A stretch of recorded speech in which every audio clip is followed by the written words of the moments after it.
So spoiled. I mean that sincerely. I've spoken at a lot of Christian schools in this Spectrum, wherever you're at. That you guys are good. The worship team, I'm telling you guys, most of the time when I'm in a Christian school, it's something like that. Okay, please let this get over quick. This is painful. And you guys are just doing so good, man. What an improvement at another level. Just concerning the camp, I really want you guys to come because I think I got cheated. I get, right now, this session yesterday, and then I get an appointment this afternoon and head back to my home. I want to say, again, last night, somebody was making fun of me. I felt like I was halftime entertainment, like afterwards, somebody's going to feed me some peanuts. I felt like it was like in a Zoom. Thank you guys for standing there and cheering for me, because I didn't even know these people. The other school's like, this kid's going to roll in the frying pan, I feel like in a zoo, like I'm some. Here's a little monkey. Here, do another trick. Well, okay, he's going to rip a phone book. Here's some peanuts. I just felt so weird. And so you guys back here cheering me on was really encouraging. Did anyone take any pictures of that, by the way? On your phone? If you did last time, please get it, because I want to show my son me ripping at halftime. Now, I just want to say to the girls, you guys got beat, but you guys didn't quit. And I was here, I had to go out and take a phone call. I was here for most of it. And you guys kept playing hard, and that's all you can do. I mean that. Sometimes, I talk about competing and just giving your best. And that's all you can do, is give your best. And sometimes it doesn't go your way. Now, the guys, you guys, I think my talk at halftime really helped, even though you weren't in it. Something happened after halftime that just turned everything around. And I just want to attribute it to me. No, I'm not kidding. You guys, it was really cool. You guys, it's really, really good to see you come back and win. Okay, there's a couple of things I want to do. A couple of feats of strength, and we ran out of bats as far as making bats, so we got a softball bat. Now they say softball bats are harder to break because the texture is it makes it a little more difficult. I do not know. I don't break a lot of softball bats. Most of the bats I break are Major League Baseball bats, and so the softball bat would be I think a first. I don't know if it's thicker. I don't know if it's different. We'll find out. Okay. So I'm gonna put it on my leg and we'll press. Hopefully it will break. If it doesn't, I'll be really embarrassed. But I will break this.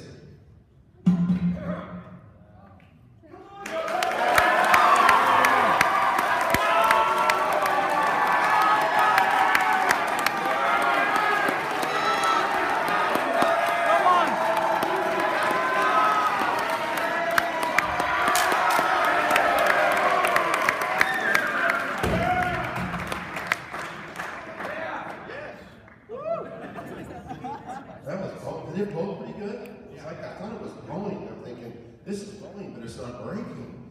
Okay, I told you guys, someone said, okay, Donnie, we know you can do the frying pan and the license plate, but here's what I'm going to do. I'm going to do the first is I'm going to do one license plate, because you guys know I can do that pretty good. I got my gloves on.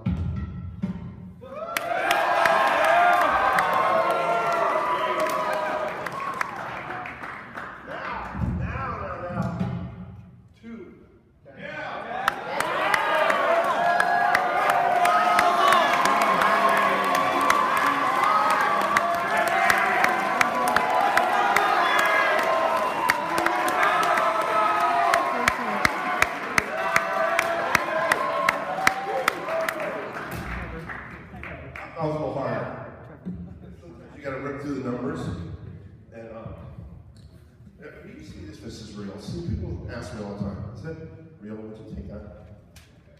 Is it real? Is it real? It's real. Okay, I just want to make sure. Thanks, Patrick. Thank you, Patrick, for that volunteer. They last night I was at the game, like I said, and it was just fun being in the gym and watching just you guys' spirit, cheering, yelling, and watching the parents' reaction. It's fun. I always love to watch parents. That's a foul! And you can tell when they're really forward. And sitting as a pastor's stand also, it's like, he's yelling at the referees. Like a little embarrassed a little bit. I'm sorry. Like, when the girls were like losing, he goes, give him a break! There needs to be some mercy here! Okay? Come on, ref! Oh, you're alright. Like, the girl got fouled, and I think he was yelling at the ref that she was alright, because the foul was so hard. And I didn't think that was really going to work out well, because I thought pretty soon the ref's going to start really calling fouls against us because of my good friend Pastor's hand yelling at the referee. The worst, I guess, if it got kicked out. I don't know if that's ever happened. Has it ever happened? Almost you almost get kicked out. That would really be embarrassing. You get out! Here, leave the jail. 2 Christian schools playing, pastor gets kicked out. That could really be embarrassing. Okay, these frying pans, guys, I usually get the little thinner ones, and these are like major, like thick. I mean, so last night, someone goes, it took you a while. Yeah, it took me a while. I wasn't faking it. I was like trying to, it was like tough. And again, my glee club right here in the corner was cheering so loud. Thank you so much. I needed it. Because the people out there, especially on this side, and some of your parents, but the people on this side are like, what is he doing? I see it, I just, little old lady, what's he doing? And the guy next to him, he's got a frying pan, Grandma. I can hear him. And then they like had their phones out. And then when I started going up, I looked at the little grandma. And she was like, yes! Go! You can do it! It's like, Grandma's excited. Grandma's excited. Donnie's excited. I'm gonna roll this thing up. And anyway, here we go.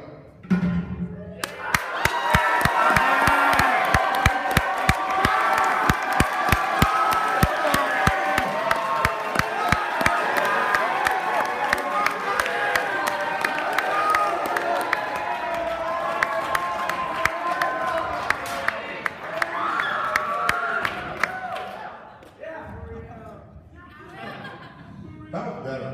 That felt better. The key, guys, is the first roll. The first roll. If you get a good bend, but if you don't, it pulls in the back, and you can't do it at all. You see that ring? Who's that ring up here? I was doing this for the Boston Red Sox several years ago, and when I did the handle, it flew off and hit Pedro Martinez. If you don't know who Pedro Martinez is, he's like a Hall of Fame pitcher now. But back then, he was just an awesome pitcher in the American League. And when I broke it, it flew up, bam, it hit right in the head. I'm like, oh God.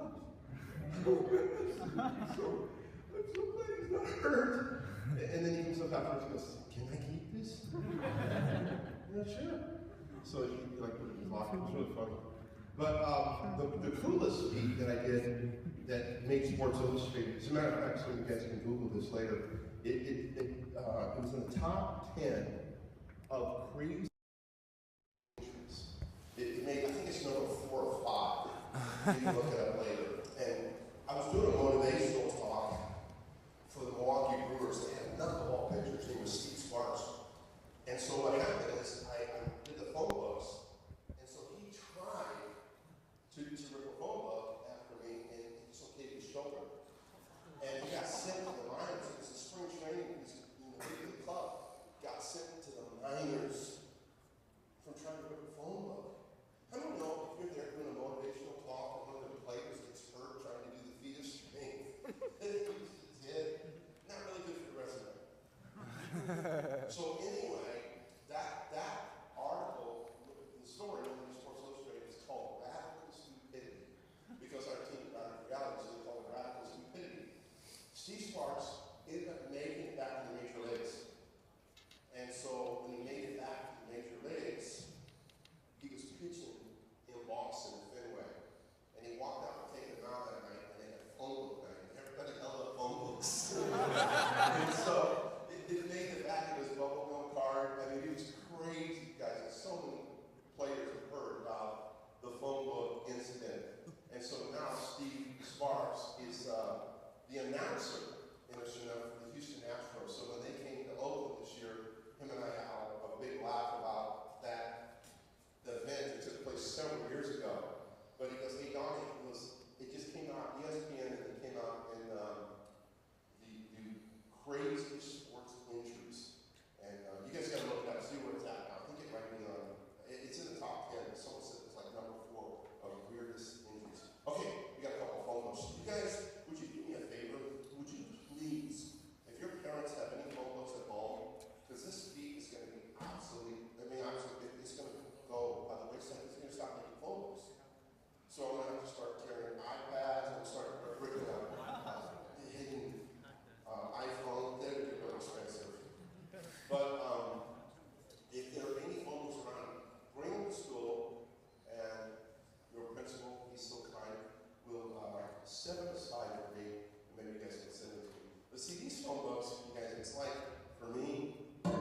money, and I need a ride north. I said, I'm not going north. And I said, I'll go and buy you anything you need. You need some food? I said, I'll buy you some food. And he just said, blank you. He walked away. And I was fine. You know, like this. Usually blank you when you were So he walked away. Not long, as I said, but he walked away. So I said, okay.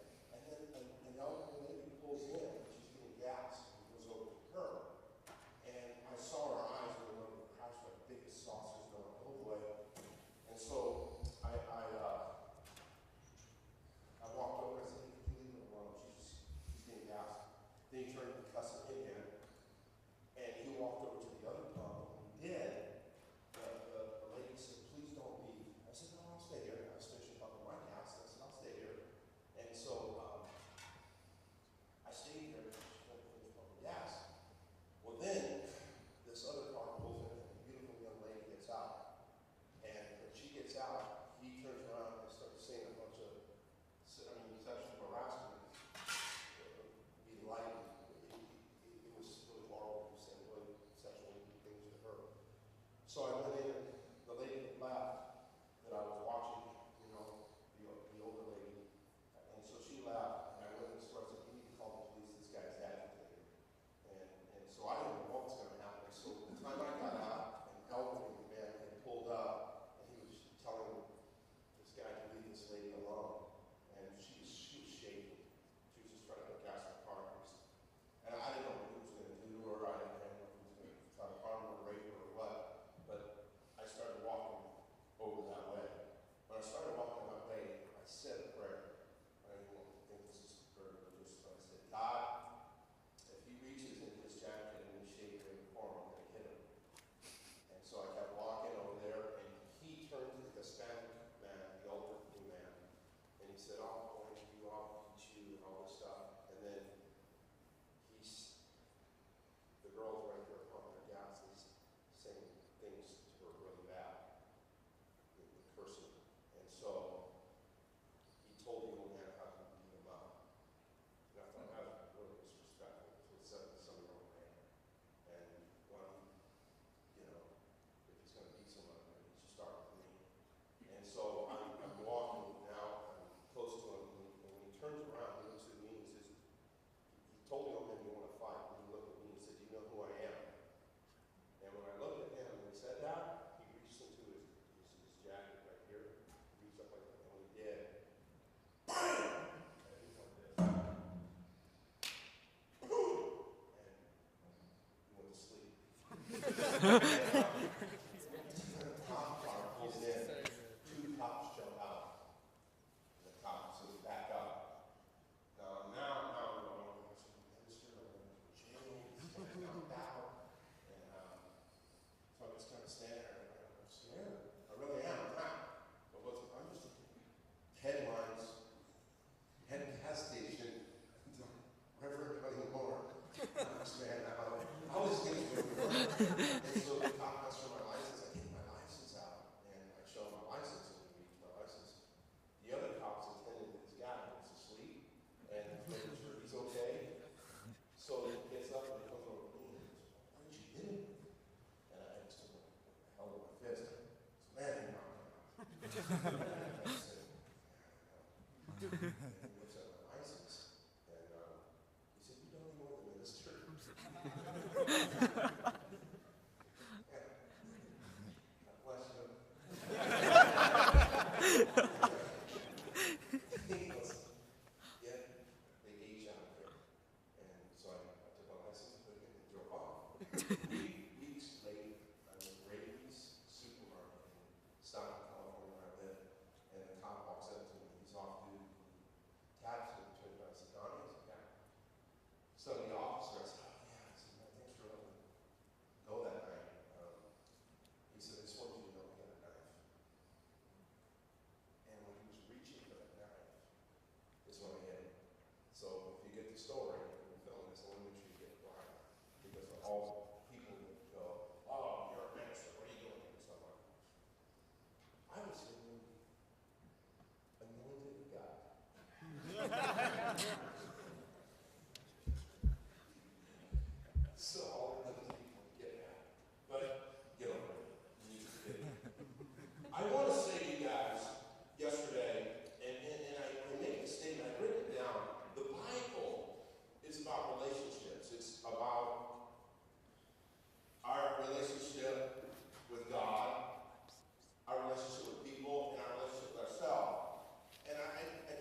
It's okay to confront.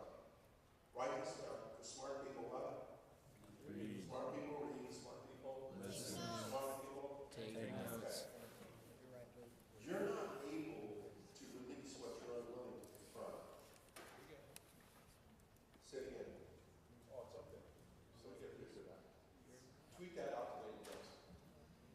You're not able to release what you're unwilling to confront. By the way, I just want to say this on the summer camp. Roger, I wanted to get the picture for the Seattle Mariners. You already told me to do it. To sign a jersey, Felix, King Felix, and we're going to auction it off and to scholarship help with you that need to go to camp this summer. So we're going to get that. I'll get that up to you, and then we can do some kind of auction, and then we can do a raffle where people sign up and do a drawing, and all of it to go to help someone go to camp. I had that thought, and so with Felix, that's good to know. Which one? Both? Both? Okay. I'll get one of each. I'll get another sign one, and I'll get Felix to sign one. They'll get them up there. Okay. You're unwilling to confront things. And that's, look at this, guys.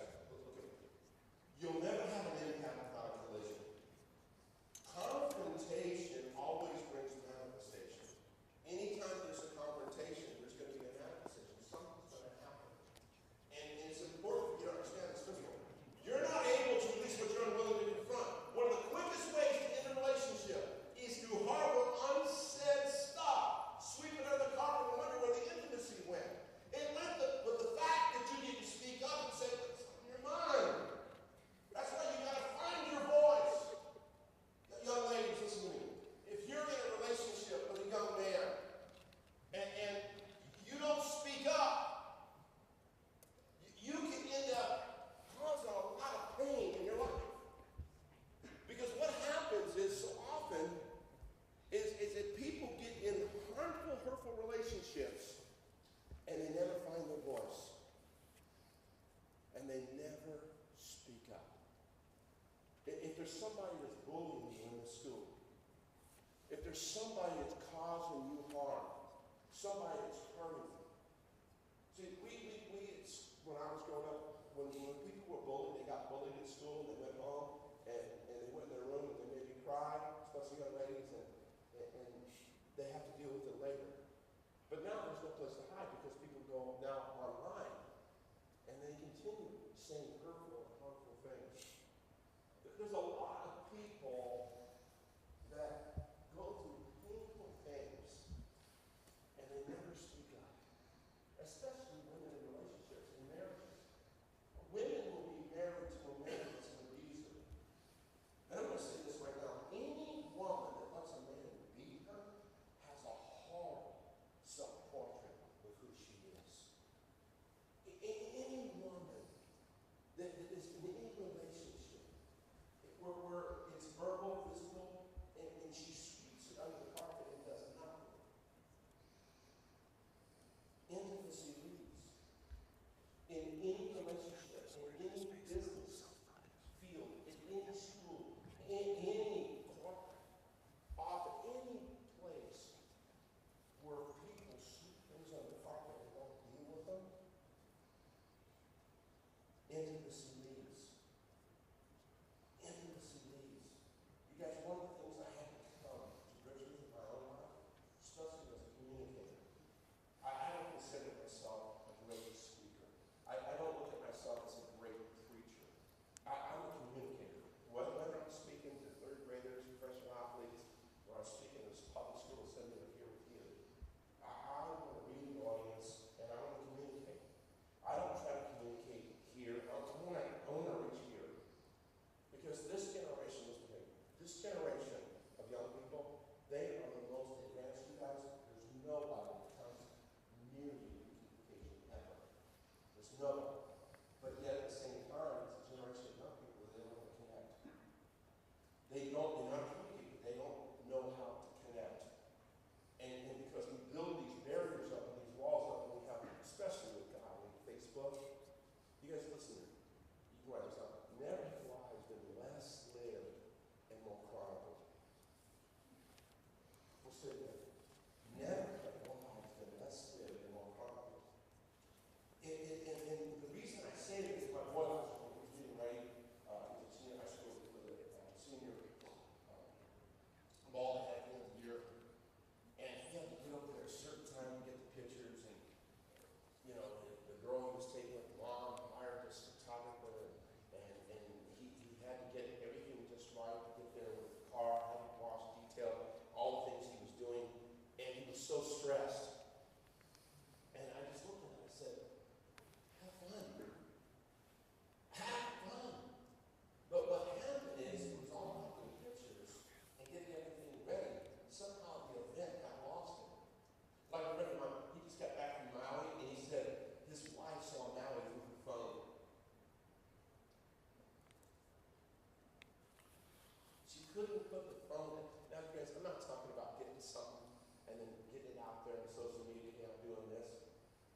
me, like sending them to my adult daughters with no shirt on, like flexing, and my daughters are just like grossed out. Me and my wife can't see that. I'm just doing all kinds of stuff.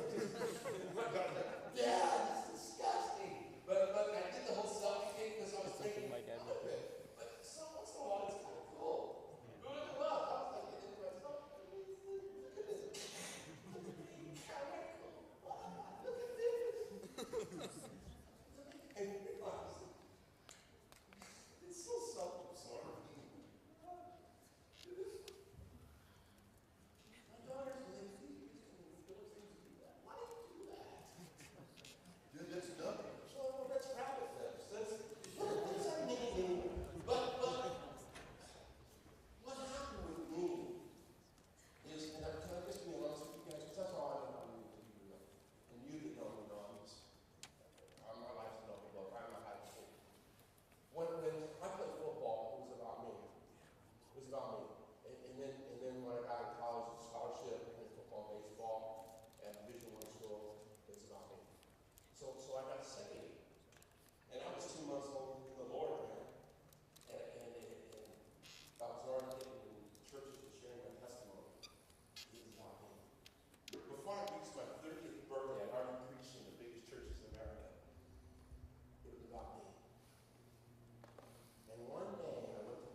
decision.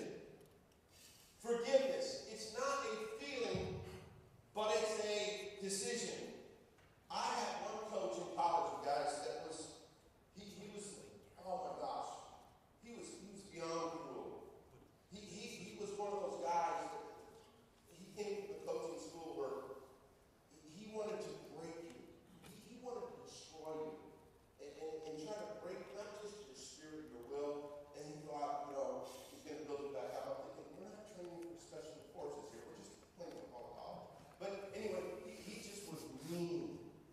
And you guys, he was one of those guys, and I don't say this lightly, but he had a lot of just anger in him. And I remember as a quarterback, he would yell at me in practice in front of the other players and would cuss at me. But there came a day when he crossed the line. And Coach Roger would tell you, there are coaches that cross the line. He grabbed my face and started jerking me around. And my head is on a swivel. And I pulled back from him and he slapped me. And I stopped him. I said, let me tell you something. I'm a 21-year-old man. I said, you talk to me like a man, I'll listen to you. I said, but I don't want you to put your hands on me. He goes, oh, he started cussing. He came at me. I stepped aside and I slapped him right in the face. I got pretty big gun. What? Knocked him on one knee. He just looked at me and goes, get off the field. And I walked off the field with my helmet. I got suspended for 2 weeks for the team. Thank God I didn't get kicked off the team. The head coach suspended me for 2 weeks. And I was so angry at him. But I had the rest of the team's respect, especially the African American players, because this guy was racist. But the African American players on our team saw me really take a stand, and the favor that went in my direction as a result of the stance I took. But it didn't help when I came back. This guy, man, he was so mean. He was so cruel. If a scout from the NFL came to practice, he said, don't look at him. He just would put me down every opportunity he got. And I developed this hatred toward him. And so what happened is I got saved. I became a Christian during college.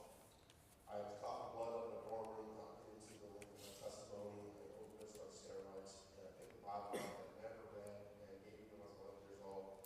I read it for the first time. Like I said, I wasn't raised in the church. Because I got saved. I received Jesus Christ.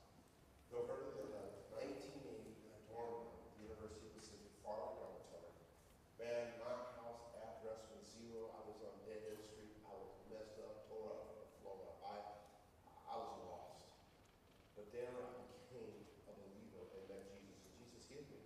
And one of the first things the Lord spoke to me to do was to go to that coach and ask for forgiveness. You guys, it was the hardest thing for me to do. And so it was the basketball game, the junior basketball season, the football season was over, and he was at the game that night, and I walked up to him. You ever rehearse something in your mind, how it's going to go, and then when you go to, it doesn't happen that way, and then I walked up to him and I said, hey, coach, I said, I've become a Christian. I said, I want for you to forgive me. And I'm thinking, Donnie, I said some horrible things to you, and I need you to forgive me. I go up to him and I say, Coach, I became a Christian, and he was like, yeah, I heard it. And I said, I want to ask your forgiveness. And you know what he said to me? He goes, whatever. Whatever? Whatever? Man, I walked away and I was thinking, I want to slap him again. I mean, I was like, are you kidding me? Whatever? And this is what I want to tell you this point, is that you guys for the next year, 2 years, that thing would come up. I said, no, I forgave him that man. I let it go. The reason people have trouble forgiving is because they're being controlled by their feelings. Forgiveness isn't about you, it's about me getting control back in my life. It's about me no longer being held captive by your behavior and what you said and what you did. Every time I see you, you elicit a response from me, which means you're controlling me. I was in, there's a Blockbuster there where I live, and everyone in my business, and so I got some little John Wayne movies. I like old westerns, western movies, and some Katie Oliver, and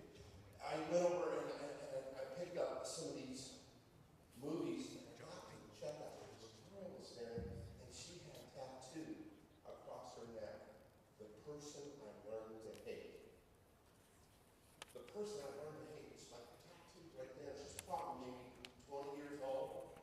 And it startled me. I thought, does she hate herself that much that she would have tattooed? Because young people, when they get tattoos, you know, you always go up to them and say, hey, you'll see someone and say, what does that mean? Oh, my grandfather died, and, you know, I had a tattoo in memory of him. You know, my dad was half Cherokee, and I encouraged tattoos, and when he passed, my one daughter had a feather tattoo right here. But, all right, I get it. Just don't get any more. And, but today, the generation is so different. Because when I grew up, it was like guys getting tattoos, born to lose, you know, stupid stuff. Naked mermaid. What does that mean? Anchor, okay, you're in service. You know what cured me in tattoos? I went to the hospital to pray for a guy. He was like 75 years old. And when he was young, he had a tattoo of an eagle across his chest. And now he's 75. He had a nice shirt on, and the eagle had turned into a buzzard. You know what that is?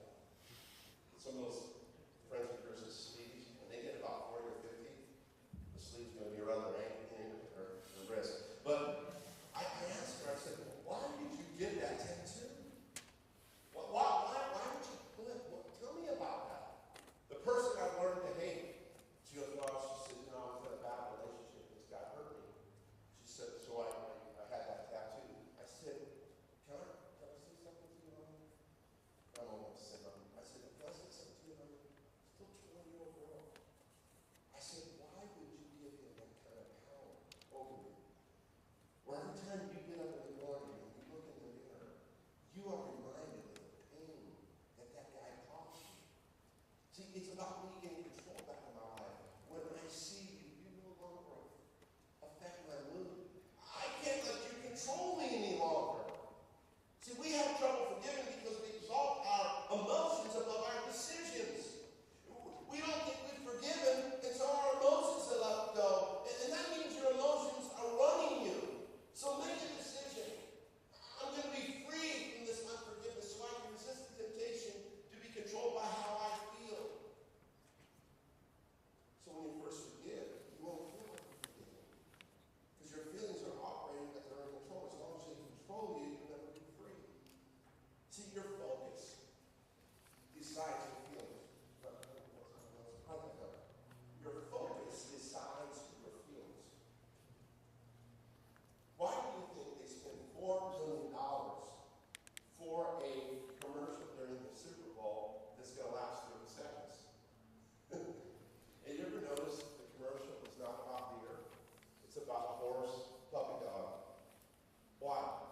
Because if they get your focus, they get your feelings. Your focus decides your feelings. You better get this because it's going to help you. Your focus decides your feelings. That's why it's important as a young person for you to protect your focus. Write this down because smart people what? Listen. Smart people read. Smart people what? Listen. Smart people Take notes. take notes. Write this down. You don't have to know that. Get your phone out. Write this down. Get it back. Write this down. Anything left unprotected will be stolen. Anything left unprotected will be stolen. That's why your focus is so important. You got to protect your focus. Who's that out there? Protect your focus. That's why you can't let anybody steal your dream or goal. You got to protect your focus. You guys are, if you don't have a goal and a dream,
so what I do is I teach young people how to recognize the gifts that's in them so they'll know the call of God. Because they're out here looking, trying to figure out, okay, I got to be really good in school because I don't know what the next step is. And most young people their age don't know what they're going to do, so they end up faking it and telling people they're going to do this. That's something you know. But I begin to talk about how to recognize those things that are in you. So when I'm talking about protecting your focus, it's really key. Whether you're an athlete or whether you're here and your expertise is you're going to be a chemist. You are in this room right now, and you have a particular gift set, even as a freshman, that God's put in you, and you got to protect it. Because anything that's not protected can be stolen. Let me be quick with two. Number one is the reason people don't forget forgiveness is not a feeling, but a decision. Number two, you have to understand the environment that people were raised in. Forgiveness is not a reality in your experience. You were raised around people that held grudges. Someone said to me, Donnie, I come from a dysfunctional family. All our families are jacked up. Do you hear me? That's I'm cool. Our families are messed up. Everybody has to know who comes over at Christmas and all that stuff. There's going to be a fight at Thanksgiving. There's going to be an in-law there. I have one member of our family. I will not mention it. But my brother, they say there's a 5-minute rule. You can't be in a room with him for 5 minutes without waiting to kill him. Anyway, so it's family. I talked to you yesterday about craziness in family. My one uncle, I told my Uncle Leonard, this is how crazy Uncle Leonard was. He carried a toolbox around with him because he could fix everything. One night we were staying in a hotel, and he was on the second floor, and his wife, and he has like this conspiracy theory. And he looked in the middle, I know it's conspiracy, so he looked in the middle of the room, and there was a carpet, and it was kind of bulging up, so we were on the carpet. And he started, got his toolbox out, and he was messing with the screws and tightening stuff and loosening stuff, and then he just covered it back up and went to bed. The next morning, they were checking out at the hotel, and the clerk said, hey, was everything okay in your room last night? And he goes, yeah, everything was fine. He said, well, that's crazy, because the people below you chandelier fell off. That's my Uncle Leonard. He's my uncle. This is just my family. I have crazy relatives. And Sounds like my family. someone will get that later. Forgiveness is not a reality experience. Some of you listen, and I'm not going to ask you to raise your hand. Some of you come from divorced families. Your mom and dad divorced.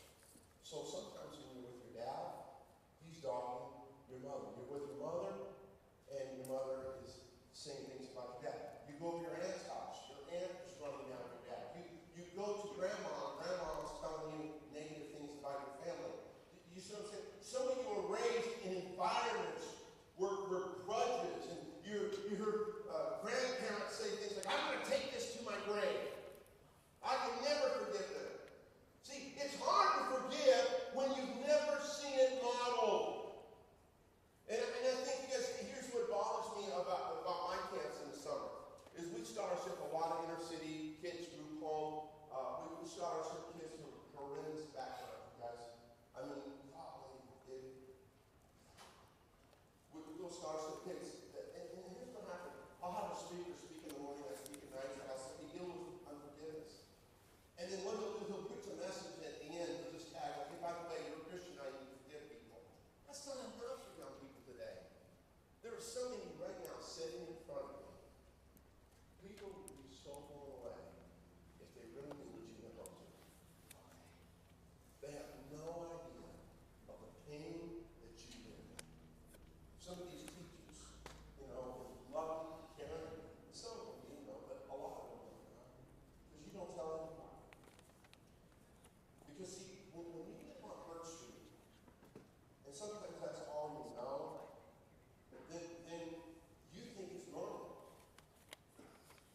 Sunday, and I wish I brought some pictures on my slides that I could have showed you. But she ran up to me, her name was Serena, she got a medal, and she said, "I never take it off." And she had a medal, because on Thursday night we do a commission service, and we put whatever the theme is that we make up medals or bracelets, and we put it over the students and pray over them. And Serena, she was showing me the medal. This is a couple weeks back. I was preaching at church there in the snow. Now she came over. She look, my medal. I never take it off. And she was talking to me, and we went out to lunch with the pastor.